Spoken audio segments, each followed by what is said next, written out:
दिल्ली के सभी वकील भी कह रहे हैं कि हमारे अधिकार क्षेत्र का हनन हो रहा, उसका अतिक्रमण हो रहा और न्याय के साथ खिलवाड़ हो रहा। भारतीय लोकतांत्रिक व्यवस्था और संवैधानिक व्यवस्था और न्यायिक व्यवस्था ये कहती है कि यदि गृह मंत्री पर भी कोई संगीन आरोप लगेंगे तो उन्हें भी अदालती प्रक्रिया का सामना करना पड़ेगा।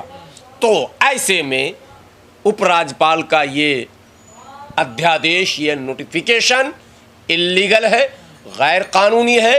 तो कानून तोड़ने की अनुमति दी जा रही है इनडायरेक्टली, और कानून की गिरफ्त से बचाने का रास्ता भी दिया जा रहा। ऐसे कैसे चलेगा? कानून ये है कि आप पुलिस से कुछ कर नहीं सकते, पूछ नहीं सकते, ला नहीं सकते, बुला नहीं सकते। तो भैया फिर तो जनप्रतिनिधि भी सुरक्षित नहीं है, सामाजिक कार्यकर्ता भी सुरक्षित नहीं है। ये सिक्योरिटी कैसे मिलेगी कि हमारे साथ यदि अन्याय हुआ तो न्याय मिलेगा? ये सुनिश्चित करने के लिए ये ज़रूरी है कि पुलिस के चाहे जितने भी बड़े पदाधिकारी हों, शासन सत्ता पर बैठे चाहे जितने बड़े लोग हों, जितने बड़े चेहरे हों, न्यायालय यदि चाहे तो उसे अपने समक्ष बुला सकती है और उसे जाना चाहिए। पिछले कई वर्षों से सरकार के द्वारा न्यायपालिका के कार्यों में हस्तक्षेप के आरोप लगते आ रहे हैं कई वर्षों से, और उसके कई प्रमाण भी सामने आए।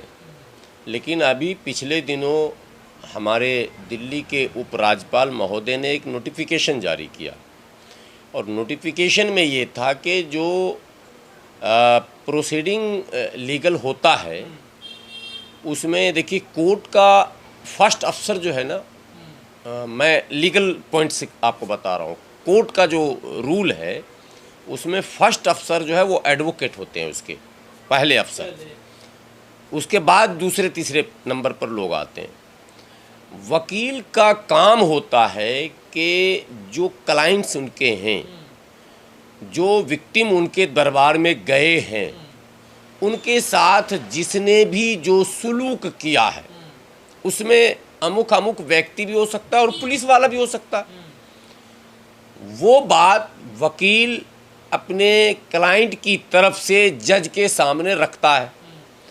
अब जिसमें पुलिस की भूमिका संदिग्ध होती है उसमें पुलिस को पार्टी बनाकर जज के सामने खड़ा कराया जाता है, और पुलिस के वो पार्टी बनाने का मतलब इंडिविजुअल कोई पुलिस नहीं, बल्कि उस मामले से संबंधित जो पुलिस और पुलिस के वरीय पदाधिकारी होंगे, जो केस होगा ABCD, उन अफसरों को नोटिस देकर जज तलब करेंगे और विटनेस बॉक्स में उनको बाज़ाब्ता खड़ा कराएंगे, और वहाँ आर्गुमेंट्स होंगे, वहाँ दोनों पक्षों की बातें रखी जाएंगी और पुलिस अफसरान से वो सवाल किए जाएंगे जो पीड़ित की ओर से, जो विक्टिम की तरफ से आरोप लगाए गए।